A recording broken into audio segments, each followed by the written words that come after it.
सच्ची महानता कला में नहीं बल्कि कला के साथ इंसानियत में होती है। तो हेलो गाइस, नमस्कार। मैं हूं कुसुम, आपको आज ऐसी इंसानियत की मिसाल की एक बहुत अच्छी स्टोरी आपको बताने वाली हूं जो आपको आपकी लाइफ चेंज कर देगी, आपको जीना सिखाएगी, आपको एक अच्छा इंसान बनाना सिखाएगी। तो चलिए हम इस चैप्टर को स्टार्ट करने से पहले मैं बता दूं कि ये चैप्टर तो महाराष्ट्र बोर्ड की इंग्लिश की है, बट इससे मैं आपको इंग्लिश सिखाने की 100% गारंटी लेती हूँ कि अगर आप ये वीडियो को आप लास्ट तक देखते हैं तो आपको इंग्लिश बोलना, लिखना, पढ़ना तीनों एक साथ आएगा, क्योंकि हम इसमें हर इंग्लिश वर्ड की ट्रांसलेट करके आपको ट्रांसलेशन देने वाले हैं, हिंदी इंग्लिश बताने वाले हैं। तो हर वर्ड को ध्यान से सुनना। अगर आप वीडियो को स्किप करते हो तो आपको समझ में नहीं आएगा, क्योंकि स्कूल में ऐसा नहीं सिखाया जाता, इसलिए बच्चे को नहीं आता है। तो चलिए बताते हैं हम गाइस। अभी घड़ी में टाइम हो रहे हैं सुबह के 4 बजे, भोर के 4 बजे। तो अभी मेरा बच्चा भी सो रहा है, तो हम वीडियो को शांति से स्टार्ट करते हैं। तो चलिए बताते हैं। तो गाइस, जीवन में ना आप चाहे जितना बड़ा बन जाना, आप कोई भी वीडियो को देख रहे हो तो आपसे एक मेरा रिक्वेस्ट है कि जीवन में आप चाहे जितना बड़ा बनना है या चाहे जितना धनी बन जाना है, लेकिन आप उससे भी ज़्यादा कहीं ज़रूरी है आपको एक अच्छा इंसान बनने की कोशिश जरूर करना। क्योंकि इंसान को महान बनाने वाली चीज़ पैसा नहीं है, बल्कि दया और इंसानियत ही होती है। गाइस, यह कहानी हमें सिखाती है कि अगर हमारे पास किसी की मदद करने की ताकत है तो हमें पीछे नहीं हटना चाहिए। सच्चा कलाकार, क्योंकि वही सच्चा कलाकार है जो दूसरों का दर्द समझे। तो अब आते हैं हम टॉपिक पे। मैंने अभी बताया कि ये किस लिए इतनी पोयम इतनी आपके लिए जरूरी है, तो वो आपको इस पोयम में मिलेगा। ठीक है। शांता राव इस पोयम को लिखते हैं। ठीक है, अरे स्टोरी को लिखते हैं, सॉरी हम पोयम बोल रहे हैं, स्टोरी को लिखते हैं शांता राव। अब शांता राव इस स्टोरी को लिखते हैं कब? उनका जन्म हुआ था, जन्म डेट है, बर्थ डेट है 1930 में उनका जन्म हुआ था और उनका डेथ हुआ था 207। इसका मतलब है कि ये इनका पूरा ये जीवन काल रहा है इतने सालों तक। ठीक है। तो Shantarao was a notable dancer from India. तो शांताराव एक नोटेबल यानी क्या होता है, प्रख्यात नृत्यांगना थी, डांसर थी। ठीक है, वो नृत्यांगना थी, नृत्य करती थी इंडिया से। अब शांताराव एक भारत की प्रख्यात नृत्यांगना थी, जिसे ख्याति प्राप्त, मतलब जो जिसको भी बहुत अच्छा डांस करने आता है उसको बोलते हैं प्रख्यात नृत्यांगना। ठीक है, एकदम अच्छी डांसर थी। She was exponent of Bharatanatyam and also studied Kathakali and Kuchipudi. She was exponent का मतलब होता है वो माहिर थी। ठीक है, किसमें माहिर थी? वो भरतनाट्यम में माहिर थी। वो भरतनाट्यम बहुत अच्छे से कर लेती थी, एकदम माहिर थी इसमें, उनको बहुत मजे आते थे। और वो कुचिपुड़ी और कथकली का भी उन्होंने अध्ययन किया, मतलब उन्होंने कुचिपुड़ी और कथकली को भी उन्होंने सीखा। She was recipient of the Padmashri and Sangeet Natak academy award and Kalidas सन्मान फॉर म्यूजिक। ठीक है, उन्हें पद्मश्री से और संगीत नाटक अकादमी अवार्ड से और कालिदास सम्मान फॉर म्यूजिक के लिए कालिदास सम्मान से उन्हें सम्मानित किया गया, रिसिपिएंट किया गया। ठीक है। डांस एंड ड्रामा, मतलब संगीत के लिए, डांस के लिए और ड्रामा के लिए उन्हें कुछ अवार्ड मिले थे। एक पद्मश्री मिला और संगीत नाटक अकादमी अवार्ड भी मिला और कालिदास सम्मान मिला। ठीक है, म्यूजिक के लिए, डांस के लिए, ड्रामा के लिए, मतलब ये तीनों वो अच्छे से करती थी, उनके लिए उन्हें उसे इन सभी अवार्ड से सम्मानित किया गया। This is a true story. ये कहानी जो लिखी है, ये कहानी जो हम पढ़ने वाले हैं, वो एक सच्ची स्टोरी है। ठीक है, but all the name except Pandit Ravi Shankar and Ustad Alla Rakha's have been changed. लेकिन जो नाम है ना, पंडित रविशंकर का और उस्ताद अल्लाह रखा का, इन दोनों का वही नाम है, बाकी नाम चेंज कर दिए गए हैं। मतलब जितने भी इस स्टोरी में पात्र हैं सबके नाम बदल दिए गए हैं, केवल पंडित रविशंकर और उस्ताद अल्लाह रखा का नाम सेम है। ठीक है, तो जो चैप्टर का नाम है द कंसर्ट, कंसर्ट का मतलब होता है संगीत सभा, और इसको लिखा कौन है? शांताराव ने। तो शांताराव एक अच्छी डांसर है, बहुत अच्छी प्रख्यात विश्व प्रसिद्ध डांसर है, जिसको मैंने बताया। तो अब आते हैं हम अपने मेन टॉपिक चैप्टर पे, ठीक है। तो चैप्टर से पहले मैं बता दूं कि हम इंग्लिश ऐसे ही स्टोरीज लाते रहते हैं, जैसे महाराष्ट्र बोर्ड की ये 10th की है, 9th की, 8th की, सबकी इंग्लिश लाते रहते हैं जैसे हमारे पास बुक मिलती है। और इसके पहले अगर आप चाहते हैं कि कोई भी बच्चा पढ़ने में तेज हो या आप तेज हो, तो अंग्रेजी सबसे पहले जरूरी है आपको सीखना है, उसको रीडिंग, उसकी हिंदी ट्रांसलेट करके सीखना। तो हम हिंदी ट्रांसलेट करके ज़्यादा ही देते हैं हर सब्जेक्ट की। वैसे मैथ वगैरह हम सब पढ़ाते हैं, तो ज़्यादा हिंदी ट्रांसलेट करने की देते हैं इंग्लिश, क्योंकि बहुत बच्चों को ये प्रॉब्लम फेस हो रहा है। मतलब बच्चे स्कूल ट्यूशन में पढ़ तो रहे हैं बट उन्हें समझ में नहीं आ रहा है, तो मैं उन्हें समझाने की कोशिश करती हूँ। मैं सोचती हूँ कि शायद मैं कुछ हेल्प कर सकती हूँ आपकी, तो मैं इंग्लिश पढ़ती हूँ और उसकी हिंदी ट्रांसलेट करके सिखाने की कोशिश करती हूँ। तो आपको हर सब्जेक्ट का, हर चैप्टर का मिल जाएगा। इसके पहले कि अगर आप वीडियो चाहते हैं तो आप देख सकते हैं, क्योंकि रटा रटाया हर चीज़ भूल जाते हैं। क्वेश्चन आंसर आपको वर्कबुक में भी मिल जाता है, लेकिन हिंदी ट्रांसलेट करके सिखाना किसी में भी नहीं मिलता है, मतलब कहीं पे भी नहीं मिलता। तो ज्ञान असली यहीं पे मिलेगी इंग्लिश की। तो चलिए हम स्टार्ट करते हैं, और इंग्लिश से हिंदी स्टोरियों से, पोयम से, कहानियों से सीखते हैं। तो आप हमारे चैनल को सब्सक्राइब कर लीजिए अगर आप पहली बार आए हो, और अपने दोस्तों, भाई बहन, छोटे सबके साथ ये शेयर कर दीजिए वीडियो। जो पढ़ रहे हैं उनके लिए भी ज़रूरी है, जो नहीं भी पढ़ रहे हैं उनके लिए भी बहुत ज़रूरी है ये चैनल। तो सब्सक्राइब कर लेना, क्योंकि ये कुछ ना कुछ ज़रूर आपको सिखा के ही जाएगा। तो चलिए हम स्टार्ट करते हैं इस चैप्टर को। कि one morning in A small apartment in Bombay a girl of about 16 looked up from the news paper and said excitedly. अब देखिए, वन मॉर्निंग एक सुबह, इन ए स्मॉल अपार्टमेंट मतलब एक छोटी सी अपार्टमेंट में, इन बॉम्बे मतलब बम्बई में, एक गर्ल मतलब एक लड़की, आप अबाउट 16 मतलब लगभग 16 साल की, लुक्ड अप मतलब देख रही थी, फ्रॉम द न्यूज पेपर मतलब न्यूज पेपर से, एंड सेड और कहती है, एक्साइटेडली उत्साह से, ठीक है। तो एक सुबह ना, एक सुबह बम्बई की एक छोटी सी अपार्टमेंट में लगभग 16 साल की एक लड़की ने अखबार से नजरें उठाकर, ठीक है, तो अखबार से नजरें उठाकर उत्साह से कहा। अब क्या कहा? उन्होंने कहा कि Pandit Ravi Shankar is playing tomorrow at the Shanmukhananda auditorium. तो मतलब वो लड़की है जो बम्बई के छोटे से अपार्टमेंट में एक सुबह, लगभग वो 16 साल की है, और न्यूज़पेपर से अपने मुंह को उठाती है, एकदम उत्साह से कहती है कि पंडित रविशंकर कल सन्मुखा सभागार में आने वाले हैं और वहाँ पे अपनी संगीत को सुनाने वाले हैं, ठीक है। प्लेइंग का मतलब होता है अपने संगीत को बजाना या सुनाना, ठीक है। तो रविशंकर इज हैं प्लेइंग टुमारो मतलब कल बजाने वाले हैं अपने संगीत को सम्मुखानंद सभागार में। तो लड़की मतलब वो ऐसे बोलती, मतलब बताती है। अब किसको बताती है, कहाँ बताती है, कहाँ ये बात हो रही है, तो आगे समझ में आएगा। अब आगे जब वो लड़की बोलती है तो क्या होता है, श, मतलब जैसे हम जब बच्चों को चुप कराते हैं ना, तो श करके आवाज मुंह पे उंगली रख के करते हैं ना, तो ऐसे। सर सैड हर मदर और pointing to the figure sleeping on the bed.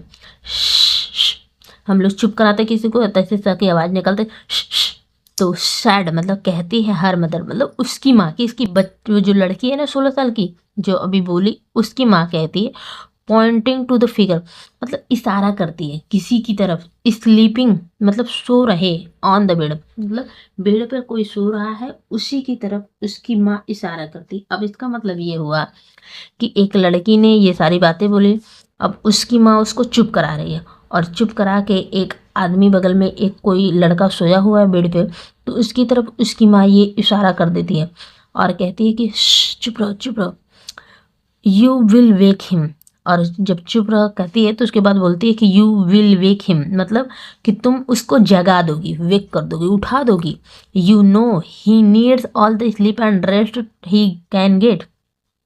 तुम्हें पता है, तुम जानती हो, ही नीड मतलब उसको ज़रूरत है, किसको, इस लड़के को ज़रूरत है, ऑल द स्लीप मतलब सोने की, and rest he can get, और आराम की ज़रूरत है जितना ही उसको मिल सके, जितना उसे मिल सकता है उसको उतनी आराम और नींद की ज़रूरत है, लेकिन तुम जगा दोगी। अब ये तीनों की बात हो रही थी कि लड़की जब ये बातें बोलती है तो उसकी माँ उसको चुप कराती तुरंत, और उसके बाद बोलती है कि इसको सोने दो, क्योंकि इसे बहुत ज़रूरत है सोने की, आराम करने की, जितना भी उसको मिल सके उसको उतनी ज़रूरत है, तो तुम थोड़ा धीरे बोलो या चुप रहो, ठीक है। उसके बाद आगे क्या होता है देखते हैं। जब चुप कराती हैं तो but the boy on the bed was not sleep, मतलब ये जो लड़का है ना वो सोया नहीं था, वो बेड पर जो था वो अभी सोया नहीं था। पंडित रविशंकर ही सैड, मतलब वो जो लड़का है ये बोलता है कि पंडित रविशंकर, मतलब वो अभी सोया तो नहीं था, तो वो सारी बातें लड़की की सुन लेता है, और फिर वो बोलता है कि पंडित रविशंकर ही सैड, उसने कहा, मतलब इस लड़के ने कहा, पंडित रविशंकर द सितार मास्ट्रो।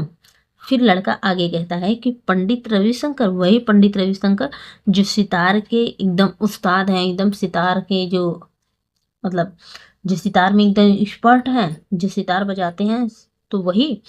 तो he raised himself up on his elbow for 1 second, मतलब वो लड़का ना अपने आप को एल्बो पे यानी कि कोहनियों पे, मतलब जैसे जब बच्चे सोए रहते या आप हम सोए रहते तो कोहनियों के बल उठते हैं ना, तो वो लड़का अपने आप को कोहनी पे उठता है, ठीक है, अपने आप से 1 सेकेंड के लिए कोहनी के बल उठ जाता है।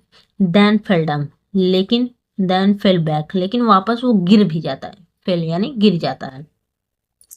बट लेकिन हिज आइज वेयर शाइनिंग, लेकिन उसकी आंखें एकदम चमक रही थी, शाइनिंग कर रही थी। We must we mustn't miss the chance, he said, I always want to hear him and see him. अब वो लड़का कहता है कि अभी तो वो जब अपने एल्बो के पे उठता है, फिर उसके बाद वो गिर जाता है, पहले सोया था, और उसकी आंखें जब वो सुनता है रविशंकर, पंडित रविशंकर के बारे में, तो वो एकदम खुश हो जाता है, उसकी आंखें एकदम चमकने लगती हैं, और वो आगे कहता है कि मुझे ये चांस, ये जो मौका मिला है उसे मुझे मिस नहीं करना है, मुझे गंवाना नहीं है, ही सेड। और वो आगे ये कहता है कि मैं हमेशा से चाहता था उनको सुनना, यानी कि इसको सुनना, मतलब वो लड़का रविशंकर को हमेशा से उनको सुनना और देखना चाहता था, यानी उनके सितार वाले गाने को सुनना और देखना चाहता था, शायद उसे बहुत पसंद था। तो वो बोलता है कि आई हैव ऑलवेज वांटेड, मैं चाहता हूँ, टू हियर हिम, उनको सुनना, एंड सी हिम, और उन्हें देखना, ठीक है। तो वो लड़का चाहता था कि मैं भी उनको सुनूं और देखूं, मतलब उसकी बहुत इच्छा थी, और वो यहाँ पे अपनी इच्छा को जाहिर करता है। अब उसके आगे क्या होता है, तो स्टोरी में उसके आगे ये होता है कि लाई डाउन सन, लाई डाउन, मतलब सो जाओ बेटे सो जाओ। His mother sprang to his side, अब देखिए हिज मदर मतलब उसकी माँ, स्प्रैंग टू हर साइड, मतलब उसके पास जाती है। अब जैसे मैंने पहले बताया कि एक लड़की पहले बोलती है उसके बारे में जो 16 साल की, फिर उसकी माँ बात करती है, कुछ बोलती है, फिर उसके बाद वो लड़का बोलता है, ठीक है, जो सोया हुआ था। अब उसकी माँ वापस उस लड़के से कहती है कि बेटा ले डाउन सो जाओ, लाई डाउन सो जाओ। उसकी माँ उसके पास चली जाती है। He actually raised himself up without help, she murmured with a catch in her throat and her eyes turned to the idols on a corner shelf. He actually यानी वह जो लड़का है ना, वह अब अपने आप से ही वह बिना किसी मदद के उठ जाता है। शी मर्मर्ड यानी कि वह कौन, उसकी माँ। अब उसकी माँ क्या करती है, with A catch in her throat, मतलब उसकी जो गले में ना कुछ अटकता है, मतलब वो अटकन के साथ, मतलब मुड़मुड़ करती है, मतलब धीरे धीरे बोलती है। एंड हर आई, लेकिन उसकी जो आंखें हैं ना, turn to the ideal of a corner self, मतलब कोने में पहुंच जाती है जहाँ पे एक मूर्ति रखी हुई थी, मतलब उसकी माँ एक कोने में एक मूर्ति रखी रहती हैं। तो मुझे लगता है कि ये ट्रेन की बात है, तो मूर्ति आ, रखी रहती है वहाँ पे, वो देखने लगती हैं, तो द प्रेयर और प्रार्थना भी करने लगती हैं, विच शी यूटर्ड एंडलेसली, जो वो प्रार्थना हमेशा बार बार करती है। कम अनबाइडन टू हर लिप, कम और आती हैं अनबिडन टू हर लिप, और वो जो उनके मुंह से हमेशा निकल ही आता है, तो अपनी होठ को काटते हैं, अब ऐसे मुझे लगता है आपको समझ नहीं आएगा, तो मैं पहले बता दूं कि ये एक कहानी है जिसमें एक लड़का है, वो जिस लड़के की बात हो रही है, लड़का बहुत बीमार है, ठीक है, और वो उसकी बहन है और ये इसकी माँ है, और फिर इसमें एक उनके पिताजी भी हैं। तो ये जब बीमार रहते हैं तो वो लड़के को कैंसर होता है, तो वो दवा के लिए लेके जाते हैं, तो वो बहुत कमज़ोर हुआ रहता है। तो उस समय की बात है कि जब वो बीमार है और वो दवा के लिए शायद ट्रेन से जा रहे हैं, तो ट्रेन में ये बातचीत हो रही है।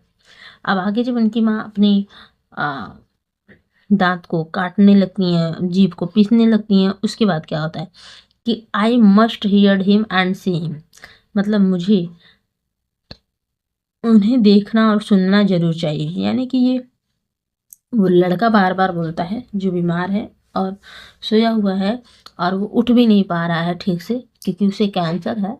तो वो बार बार कहता है कि मुझे उन्हें अवश्य सुनना और देखना चाहिए। द बॉय रिपीटेड, मतलब लड़के ने फिर से दोहराया वही बात। It is chance of A life time, मतलब ये जीवन का सुनहरा मौका है। तो बोलता है कि ये मेरे जीवन का सुनहरा मौका है, सुनहरा मौका मिला है, मुझे उन्हें देखना और सुनना चाहिए।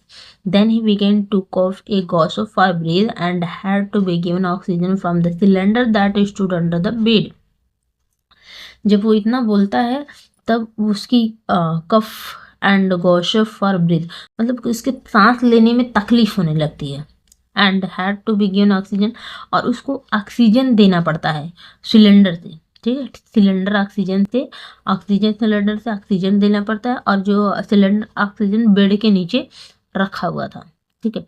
बट हिज लार्ज आइज, लेकिन उसकी जो बड़ी बड़ी आंखें थी, were fixed on his sister, वो उसकी बहन पे पड़ी हुई थी। मतलब उसकी बहन ने ही ये उनके बारे में बताया था, पंडित रविशंकर के बारे में बताया था, तो उसकी आंखें उसी पे पड़ी हुई थी। जबकि वो इतना तकलीफ में था तब भी वो उनको रविशंकर को सुनना चाहता था, ठीक है। अब आगे क्या होता है कि Smita bite her lip in self reproach, यानी कि जो स्मिता है वो उसकी बहन है, ठीक है। तो वो बोलती है, बाइट करती है, यानी कि अपने ही ओठ को काटती, ठीक है। तो मतलब कि जो है ना कि अपने स्मिता अपनी निरीक्षण, सिर्फ सेल्फ रिप्रोच का मतलब होता है आत्मनिरीक्षण करते हुए अपने ओठ को दबा लेती है, ठीक है, जैसे हम सब दबाते हैं ओठ को, वो अपनी आत्मनिरीक्षण में दबाती है।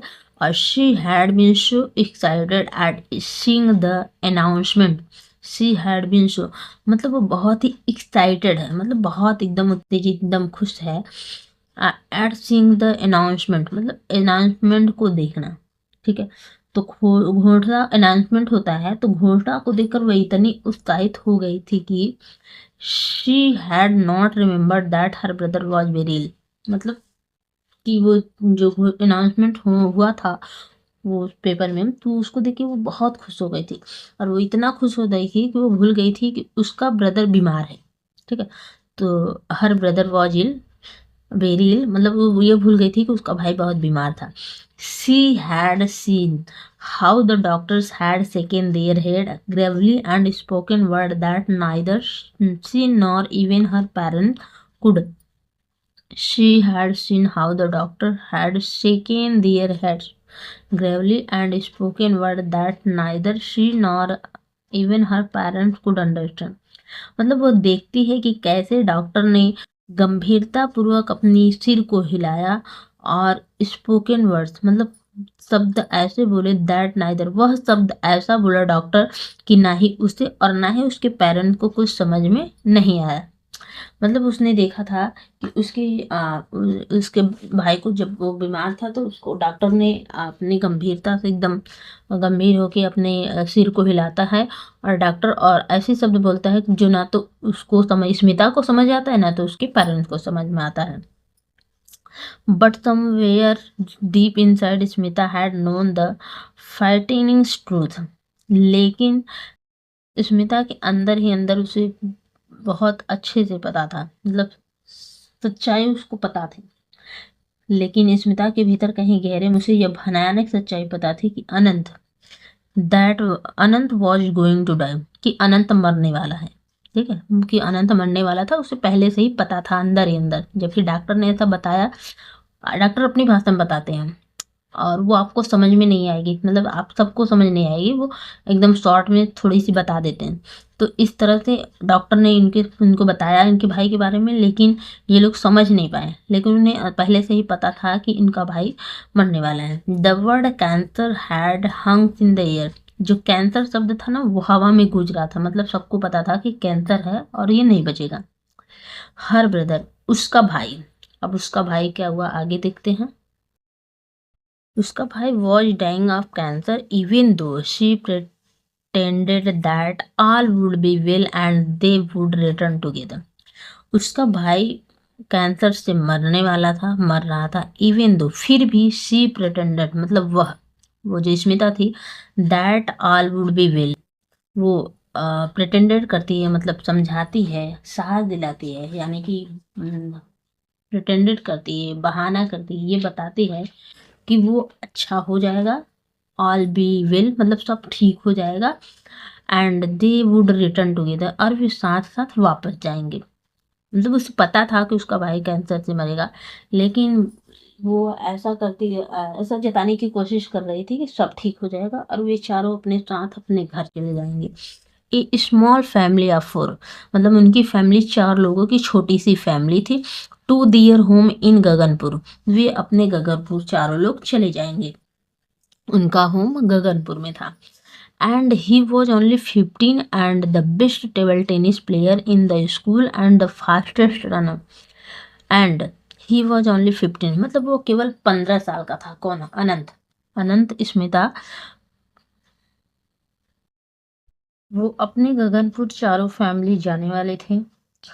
वो मतलब उनका ऐसा कहना था कि वो ऐसा अपने आप को मानते थे कि वो जल्दी ही ठीक हो जाएगा, चारे अपने अपने गांव गगनपुर चारों चले जाएंगे। एंड यानी कि, और वह जो अनंत है वो केवल 15 साल का है और वो बहुत टेबल टेनिस का बहुत अच्छा खिलाड़ी है। वो स्कूल में बहुत अच्छा टेबल टेनिस खेलता था और सबसे तेज धावक भी है, मतलब सबसे तेज दौड़ने वाला धावक है। तो he was learning to play the sitar, और वह अभी भी सितार सीख रहा है, ठीक है, सितार बजाना सीख रहा है। तो they were both taking sitar lesson, और दोनों ही सितार सीख रहे हैं। दे वेयर यानी कि कौन? स्मिता और अनंत दोनों ही सितार अभी सीख रहे हैं। But Anant was better than her age in many other thing, लेकिन अनंत स्मिता से कई चीज़ों में आगे था, उसी तरह से वो सितार बजाने में भी उससे आगे था।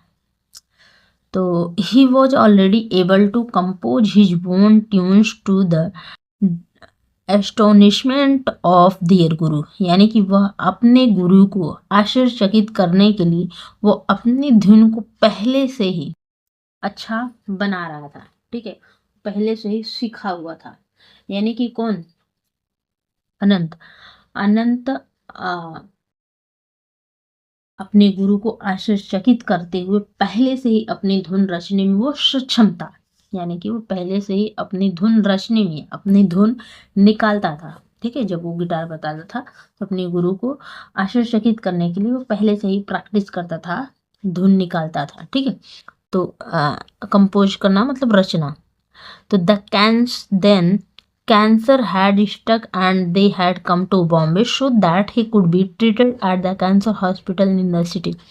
Then तब उसको कैंसर हो गया, अनंत को कैंसर हो जाता है, and they had come to Bombay, और वे बॉम्बे आ जाते हैं, सो दैट यानी कि ताकि ही कुड बी ट्रीटेड, मतलब वो इलाज कर सकें, एट द कैंसर हॉस्पिटल, मतलब कैंसर अस्पताल में, इन द सिटी, मतलब सिटी में, बॉम्बे के सिटी में कैंसर अस्पताल में उनका इलाज हो सके, ठीक है। अनंत, उसकी फैमिली उसको बॉम्बे लेके चली जाती है जब अनंत को कैंसर हो जाता है, ताकि उसका कैंसर अस्पताल में इलाज हो सके। Whenever they come to Bombay, they stayed with Aunt Sushila. Whenever यानी कि जब वे बम्बई में आते हैं तो they stay with aunt Sushila, वे आंटी सुशीला के घर रुकते हैं। Her apartment was not big but there was always room for them. Her apartment मतलब आंटी सुशीला का जो अपार्टमेंट था वो छोटा था, बड़ा नहीं था, लेकिन ऑलवेज रूम फॉर देम, मतलब देयर वॉज ऑलवेज रूम, लेकिन वहाँ पे अनंत के लिए हमेशा जगह था। ठीक है, वो हमें अनंत के लिए हमेशा खुला हुआ था। तो दे had come with high hopes in the miracles of modern science, यानी कि वे कौन, अनंत और अनंत की फैमिली वहाँ पे आए हुए थे एकदम बहुत ऊंची उम्मीद में, बहुत बड़ी उम्मीद लेके आए थे। इन द मिरेकल्स मतलब चमत्कार में, ऑफ मॉडर्न साइंस मतलब आधुनिक विज्ञान के चमत्कार में बहुत बड़ी उम्मीद लेकर वहाँ पे वो आए थे कि आधुनिक जो साइंस है, विज्ञान है, मॉडर्न साइंस है, वो उसको ठीक जरूर कर देगा। वो ऐसा सोच के आए थे। They told themselves that Anant would be cured at the hospital and he would again walk and run and even take part in the forthcoming table tennis tournament. तो they told themselves मतलब वे सब अपने मन में सोचे थे कि अनंत would be cured at the hospital, मतलब अनंत हॉस्पिटल में अच्छे से अनंत का इलाज हो जाएगा। And he would be again walk मतलब वापस वह दौड़ सकेगा, चल सकेगा। और मतलब अभी तो वो धीरे धीरे थोड़ा थोड़ा उठ पा रहा है क्योंकि वो कैंसर से कमज़ोर हो गया है। तो वो इस उम्मीद से आए थे कि वो पहले से वो दौड़ेगा, चलेगा और वो फिर से जो टेबल टेनिस टूर्नामेंट होने वाला है उसमें वो फिर से भाग ले सकेगा। वो उसकी फैमिली इस उम्मीद से उसको यहाँ दवा के लिए लेके आई थी। एंड और he would play the sitar perhaps be a great sitarist one day, और शायद वह एक प्ले करे, वह एक सितार भी बजाएगा और शायद वह एक बहुत बड़ा सितार वादक बनेगा। ठीक है, तो मतलब उसका जो सपना था वो एक सितारिस्ट बनना था, सितार वादक बनना था। तो शायद वो एक सितार वादक बने। तो इसी उम्मीद से उसकी फैमिली उसको इलाज के लिए मुंबई लेके आती है। उसके बाद when his condition grew worse with each passing day and the doctors at the cancer hospital said but, लेकिन हिज कंडीशन यानी कि उसकी जो स्थिति थी, उसकी जो परिस्थिति थी, ग्रीव वर्ज मतलब खराब होती गई, विच इच पासिंग डे मतलब दिन ब दिन उसकी हालत खराब होती गई, बिगड़ती गई। And the doctor at the cancer hospital, और कैंसर हॉस्पिटल के जो डॉक्टर थे वो कहते हैं कि टेक हिम होम, इसे घर ले जाओ, give him the thing he likes, उससे वो सारी चीज़ें दो जिससे वो पसंद करता है। इंडगल हिम, और उसे इंडल मतलब उसे प्यार करो, बहुत लाड प्यार दो। And they knew then that the boy had not many days to live, और दे न्यू मतलब वो जानते थे कि कौन, मतलब डॉक्टर जानते थे कि ये बहुत दिन तक ये उनके पास जीने के लिए समय नहीं है, वो बहुत दिन तक जिएंगे नहीं, मतलब डॉक्टर को पहले ही पता था तो डॉक्टर ने बता दिया।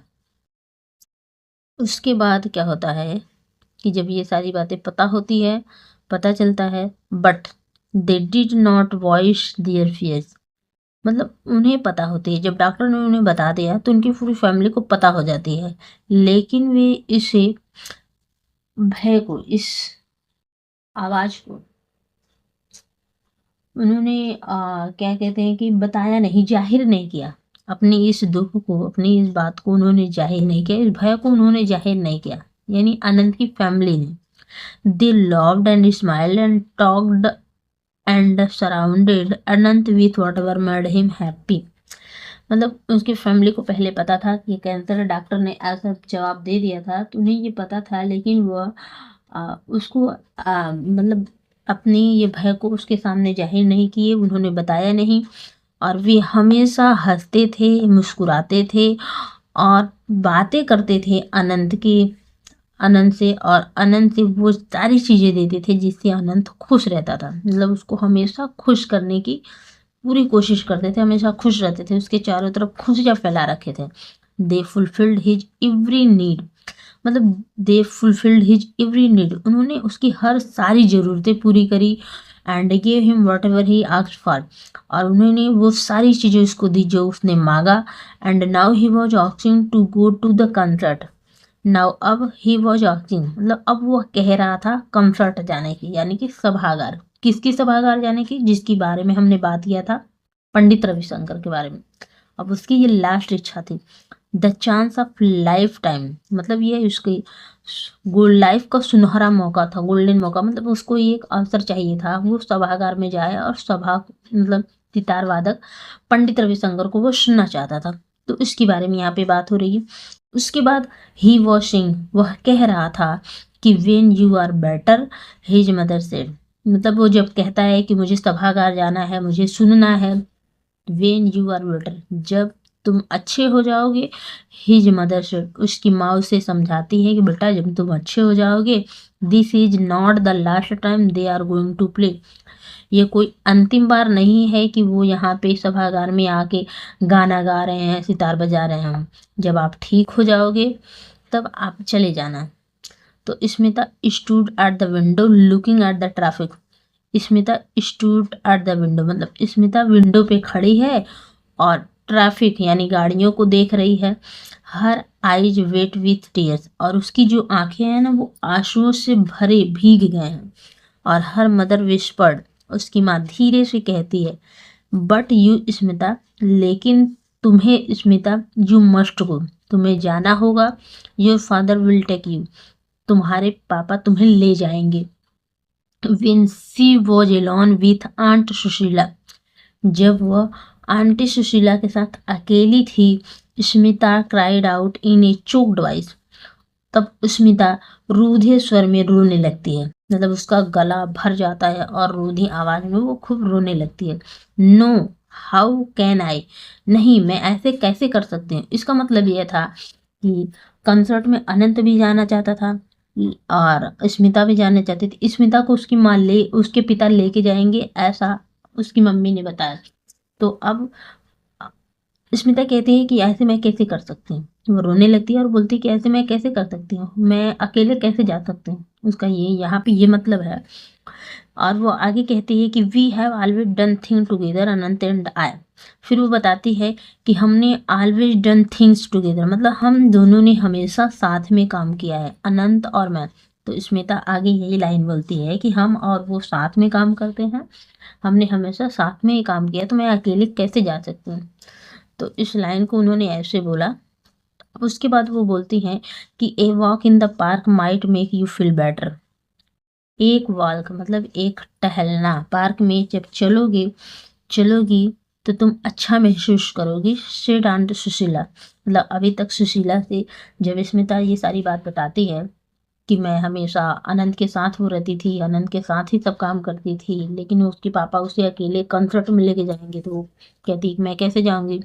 फिर आंट सुशीला उन्हें समझाती हैं, स्मिता से कहती हैं कि तुम चलो पार्क में घूम लो तो तुम अच्छा महसूस करोगे, तुम खुश हो जाओगे। For her suggestion Smita was grateful, Smita अब आंट सुशीला के सजेशन सुझाव के लिए उन्हें आभार व्यक्त करती हैं, धन्यवाद देती हैं। इन द पार्क, मतलब कि जब वे पार्क में जाते हैं तो पार्क में पीपल वी आर टॉकिंग, लोग चल रहे थे, टहल रहे थे, रनिंग दौड़ रहे थे, प्लेइंग खेल रहे थे, बॉल प्लेइंग बॉल कुछ बॉल से खेल रहे थे, डूइंग योगिक एक्सरसाइजेज, कुछ लोग योगा कर रहे थे, एक्सरसाइज कर रहे थे, और feeding the duck and eating, और कुछ लोग डक को दाना खिला रहे थे, एंड ईटिंग, और कुछ लोग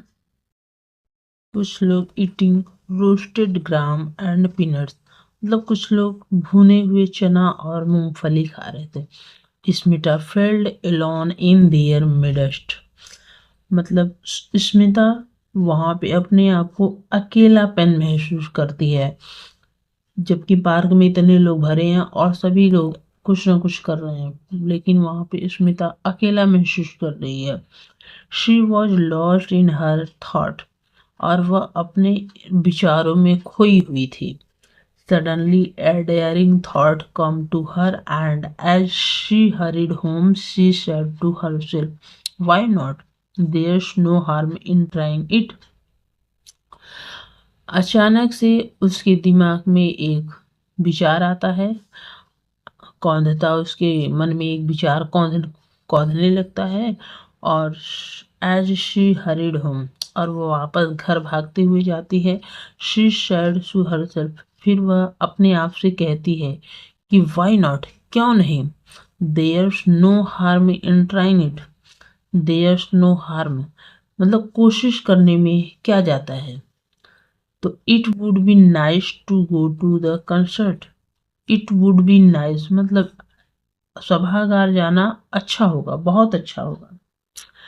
आई don't know when we will get another opportunity to hear Pandit Ravi Shankar, I don't know मुझे नहीं पता है कि when we will get another opportunity मुझे दोबारा कब ऐसा मौका मिलेगा, कब ऐसा अवसर मिलेगा टू हियर पंडित रविशंकर को सुनने का। She said to her mother later, उसने बाद में अपनी माँ से बताया। And her father agree to get the tickets, और उसके पिता टिकट लेने के लिए राजी हो जाते हैं। Then next day as Smita and her father were living for the concert her brother smiled and said enjoy yourself. The next day यानी कि अगले ही दिन एज स्मिता और उसके पिता वेयर लिविंग मतलब कि जब जा रहे थे फॉर द कंसर्ट यानी कि सभागार के लिए जब निकल रहे थे, हर ब्रदर स्माइल्ड एंड सेड उसका भाई मुस्कुराता है और कहता है एंजॉय योरसेल्फ, लाइफ में एंजॉय करो। दो the words come out in painful gosh lucky you, जबकि वो जो शब्द थे, जो शब्द अनंत बोल रहा था कि एंजॉय योरसेल्फ, वो एकदम दर्द भरे हुए, एकदम सांसों से एकदम निकल रहे थे। ठीक है, तो ये जो शब्द थे ये एकदम दर्द भरी सांसों के साथ निकले कि तुम बहुत भाग्यशाली हो, लकी यू तुम बहुत भाग्यशाली हो। मतलब अनंत स्मिता से कहती है, स्मिता से कहता है कि लकी यू तुम तो बहुत भाग्यशाली हो कि तुम्हें सभागार में जाने का मौका मिला। Sitting besides her father's in the gallery, मतलब गैलरी में पिता के बगल में बैठ वो बैठी स्मिता हेड मानो कि सुनती है as in a dream thundering welcome the audience gave a great master. तो गैलरी में अपने पिता के बगल में बैठी स्मिता ने मानो सपने में भी महान गुरु का दर्शकों द्वारा किया गया जोरदार स्वागत सुना। ठीक, तो ऑडियंस यानी कि दर्शकों द्वारा जोरदार great master give thundering welcome मतलब जोरदार स्वागत सुना। देन तब the first note come over the air, तब पहली जो धुन थी वो हवा के साथ आती है। एंड स्मिता फेल्ड, तब स्मिता को महसूस होता है, ऐसा महसूस होता है जैसे the gate of a land of enchantment of and wonder were opening, जैसे कि जब उनका फिर संगीत की जो पहली धुन गुजी और स्मिता को लगा कि मानो किसी जादुई और आश्चर्यजनक दुनिया के द्वार खुल रहे हों।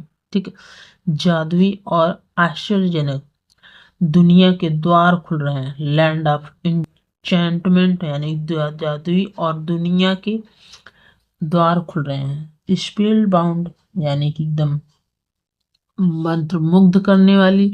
शी लिसन्ड टू अनफोल्डिंग राग, उसने एकदम अनफोल्डिंग राग सुनती है, धुन सुनती है। द स्लो प्लेंटेटिव नोट्स मतलब अभी वो मंत्रमुग्ध होकर रागों को सुन रही थी। धीमी दर्द भरी धुन तेज झिलमिलाती हुई। द फास्ट ट्विकलिंग वन मतलब तेज झिलमिलाती हुई।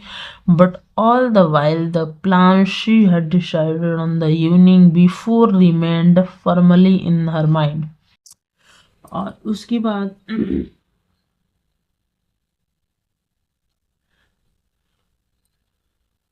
झिलमिलाती धुनें, लेकिन साथ ही साथ पिछली शाम को उसने जो योजना बनाई थी, ठीक है, तो रिमेंड फर्मली इन हर माइंड, तो उसने जो साथ साथ पिछली शाम को जो योजना बनाई थी वो उसके दिमाग में एकदम आ रहा था, मन में दृढ़ता से बसी रही। तो the chance of life time मतलब लाइफ का जो सुनहरा मौका मिला था। She hear Anant voice in every beat of the tabla. मतलब ये जो शब्द थे वो तबला की हर बीट पे सुनाई दे रहा था। जीवन का सुनहरा अवसर, उसे तबले की हर थाप में अनंत की आवाज सुनाई दे रही थी। मतलब अभी वो तबले की यहाँ पे सभागार में बैठी थी, लेकिन उस तबले की हर थाप पे उसे अनंत की ही आवाज सुनाई दे रही थी। अनंत की आवाज वह थी, the chance of life time. The concert come to an end. अब सभागार खत्म हो जाता है, सभा खत्म हो जाती है। The concert come to end यानी कि संगीत कार्यक्रम समाप्त हुआ। The audience give the artist standing ovation यानी कि जो दर्शक थे उन्होंने कलाकार को खड़े होकर तालियां बजाकर सम्मान दिया। जो दर्शक थे उन्होंने कलाकार को खड़े होकर सम्मान दिया। कलाकार को खड़े होकर सम्मान दिया। A large mustachioed man have a long mustache made a long boring speech। एक बड़ी लंबी लंबी दाढ़ी मूछ वाले आदमी ने एक बहुत बड़ी लंबी चौड़ी बोरिंग उबाऊ स्पीच यानी कि भाषण दिया। देन मेड ए लॉन्ग मतलब दिया। Then come a presentation of backwards. Then come a the presentation of backward यानी कि तब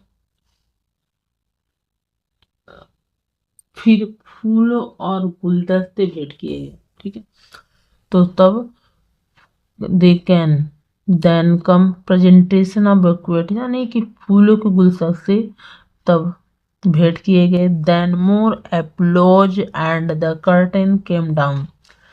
तब उसके बाद तालियां बजी। मोर एप्लॉज और पर्दा गिर जाता है। ठीक है, तालियां बजी और पर्दा गिर गया। The people began to move toward the exit और लोग बाहर निकल गए। बाहर निकलने के लिए आगे बढ़ने लगे।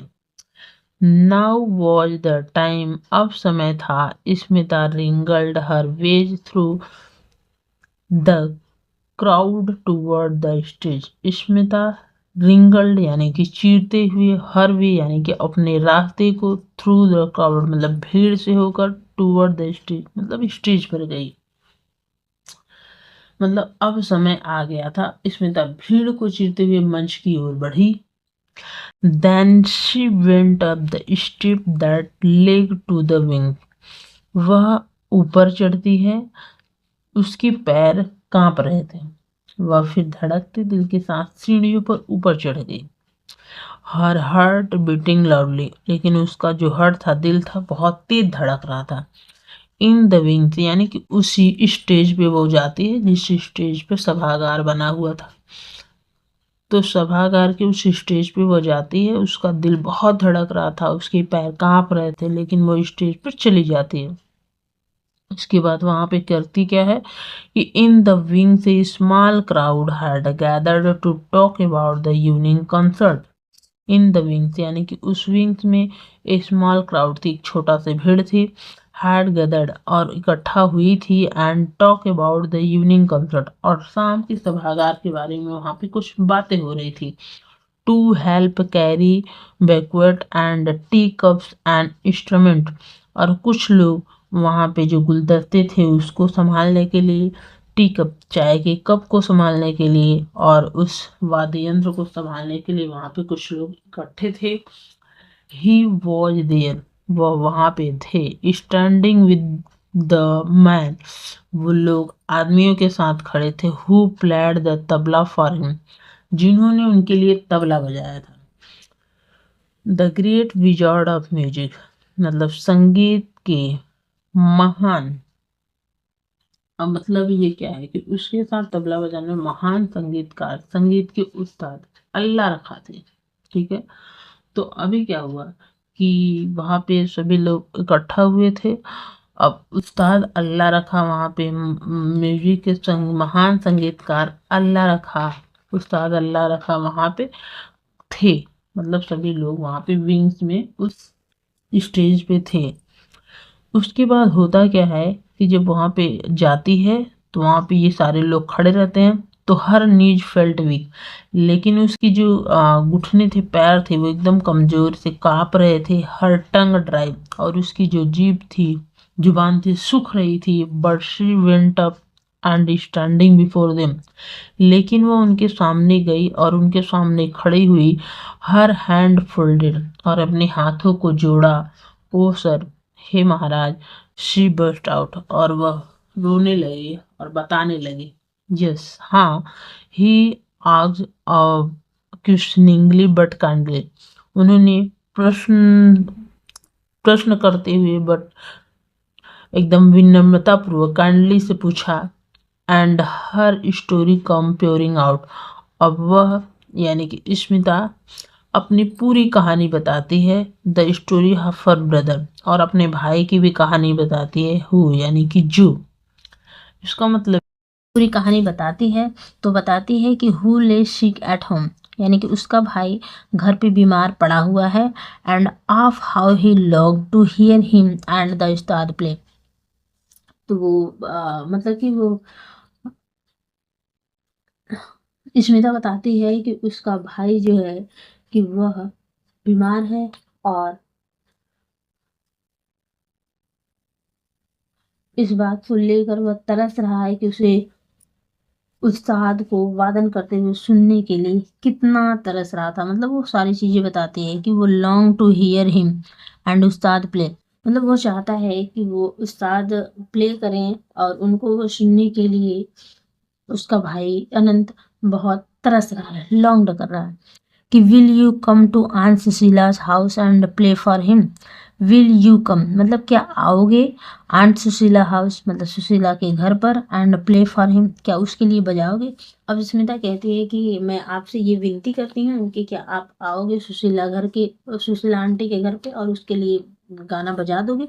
She asked at the end breathlessly, ठीक है, तो वो अंत में हाँफते हुए उसने पूछा, क्या आप सुशीला के घर आकर उसके लिए गाओगे, उसने गिड़गिड़ाते हुए कहा था, ठीक है। ब्रीथलेसली मतलब वो गुड़गुड़ाते हुए पूछती है, प्लीज शी बेग्ड, फिर वो बोलती है कि प्लीज कम, कृपया आप एक बार आ जाइए। लिटिल गर्ल छोटी लड़की, सर द मस्टच्वाइड मैन मतलब लंबी चौड़ी मूछ वाले आदमी ने कहा, who had made the long speech मतलब जिसने बहुत लंबी चौड़ी भाषण दी थी, उसने कहा कि छोटी बच्ची, पंडित जी इज ए बिजी मैन, पंडित जी बहुत बिजी पर्सन है, बिजी मैन है, you must not bother him with such request, तुम्हें उन्हें इस प्रकार का रिक्वेस्ट नहीं करना चाहिए, तुम्हें इस तरह के अनुरोधों से उन्हें परेशान नहीं करना चाहिए। बोदर का मतलब होता है परेशान। तो but Pandit Ravishankar smiled and mentioned him to be quiet, लेकिन पंडित रविशंकर मुस्कुराने लगते हैं और उन्हें चुप रहने के लिए इशारा करते हैं। क्वाइट का मतलब होता है चुप रहने के लिए। ही turn to Ustad Sahib and said, वो उस उस्ताद साहिब की तरफ मुड़ते हैं और कहते हैं कि व्हाट शैल वी डू, हमें क्या करना होगा। उस्ताद साहिब हमें क्या करना होगा मतलब पंडित रविशंकर उस्ताद साहिब की तरफ मुड़ते हैं और उनसे पूछते हैं कि हमें क्या करना होगा। The Ustad Sahib moved the wad of paan from one cheek to another, और उस्ताद साहिब ने मूव्ड किया वर्ड ऑफ पान मतलब अपनी पान को, अपने मुंह में वो पान खा रहे थे, उन्होंने पान के उस बीट को अपने एक गाल से दूसरे गाल की तरफ किया। Tomorrow morning we perform for the boy, yes he said, कल सुबह हम उस लड़के के लिए परफॉर्म करेंगे यानी कि गाएंगे। हाँ, ही सेड उसने कहा, यस हाँ, पंडित जी रिप्लाई, फिर पंडित जी उत्तर देते हैं कि इट इज शटल देन, अब सही है। अब मतलब कि उसकी बात को, स्मिता की बात को पंडित जी मान लेते हैं और फिर वो अपने में चर्चा करते हैं। फिर वो जब चर्चा करते हैं तो वहाँ पे वो सारी चीज़ें हो जाती है। It was very excited Smita who came home let that night, तो अब मतलब कि जी हाँ, पंडित जी ने उत्तर दिया तो बात पक्की हो गई। ठीक है, ईट से सेटल देन मतलब बात पक्की हो गई। तब उस रात स्मिता बेहद उत्साहित होकर घर लौटी।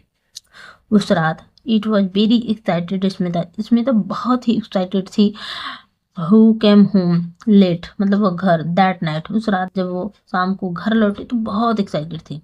अनंत वॉज अवेक, अनंत जाग रहा था। ब्रीदिंग द ऑक्सीजन, वो ऑक्सीजन ले रहा था फ्रॉम द सिलेंडर, और सिलेंडर से वो ऑक्सीजन ले रहा था।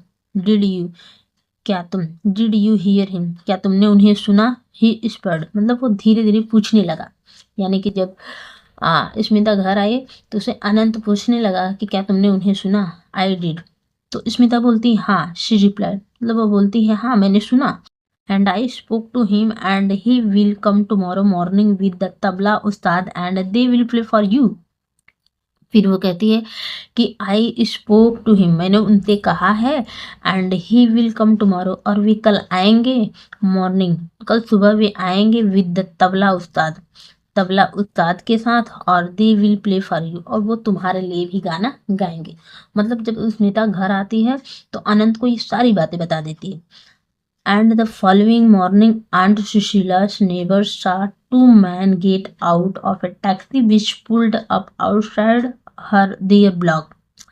एंड द फॉलोइंग मॉर्निंग मतलब अगली सुबह आंट सुशीला के पड़ोसियों ने देखा कि दो आदमी टैक्सी से बाहर आते हैं and pulled outside their block, और उनकी बाहर के ब्लॉक को खींचते हैं। They could not believe their eyes, उन्हें अपनी आंखों पे विश्वास ही नहीं हो रहा था। इज इट क्या यह इट इज नॉट पॉसिबल, क्या यह संभव नहीं है? दे सैड उन्होंने कहा। पंडित Ravi Shankar and Ustad Allah Rakha went up the wooden staircase and knocked softly on the door of aunt Sushila apartment. Pandit Ravishankar और उस्ताद अल्लाह रखा लकड़ी की सीढ़ियों पर ऊपर जाते हैं और आराम से उन्होंने दरवाजे को खटखटाया। सुशीला के आंटी सुशीला के अपार्टमेंट को उन्होंने आराम से दरवाजा खटखटाया। दे वेंट इन और वे अंदर गए। sat down on the divan by the window और वे खिड़की के पास बैठ गए एंड प्लेड फॉर द और उन्होंने बच्चों के लिए गाना गाया। Surrounding him with a great and beautiful happiness, और चारों तरफ खुशियां ही खुशियां और सुंदरता एकदम छा गई। As life went out of him gently very gently, मतलब कि जो जीवन था बहुत ही अच्छा जा रहा था, समय बहुत ही अच्छा जा रहा था। के लिए संगीत बजने लगे और उसे एक महान और सुंदर खुशी को घेर लिया। किसको? अनंत को। और जीवन धीरे धीरे बहुत धीरे धीरे विदा हो रहा था। तो life went out him gently, तो ये थी उसकी लास्ट कहानी और उसके लास्ट क्षण भी थे। तो यहीं पे ये कहानी खत्म हो गई। तो अब आशा है कि आपको बहुत अच्छी लगी होगी, समझ में आई होगी, आप भी समझने की कोशिश करे होंगे। तो हम फिर मिलते हैं इसके अगले चैप्टर में, और अगला चैप्टर पोयम है, तो ऐसे ही हम उसमें समझाने की कोशिश करेंगे। तो पढ़ते रहिए, मुस्कुराते रहिए। Take care, bye bye.